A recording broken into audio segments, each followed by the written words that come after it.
musofirchilikda yurgan hamyurtlarimiz bor. Tabiiyki boshqa bir yurtni mazhabi boshqa bo'lishi mumkin. Masalan, Imom Shofiy, Imom Hanbali yo Maliki mazhabida bo'lishi mumkin. Va u yerdagi namozlarda ham farq qilishi mumkin.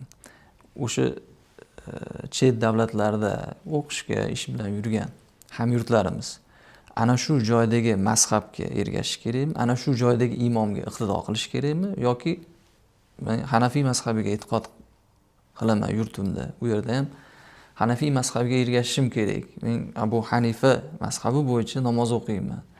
Ana shu namozni o'sha yerda ham davom ettiraman deyish kerakmi? Albatta o'rgangani bitta yo'lda ketyapti.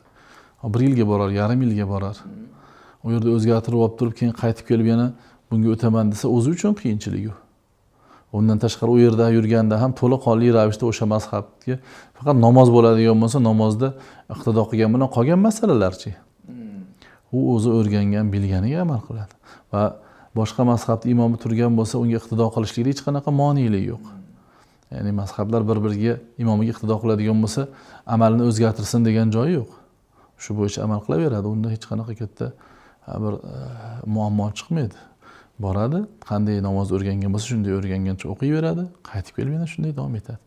Yangi o'rganib boshqa qilib, keyin qaytib kelib bu yerga o'sha o'rgangani bo'yicha o'qisa yana bu yerda odamlar ichida har xil tashvishlar bo'lishligi bu o'zigagina nima bo'ladi, tashvish bo'ladi va o'zi nima noxushliklarga o'zi sabab bo'lgan bo'ladi.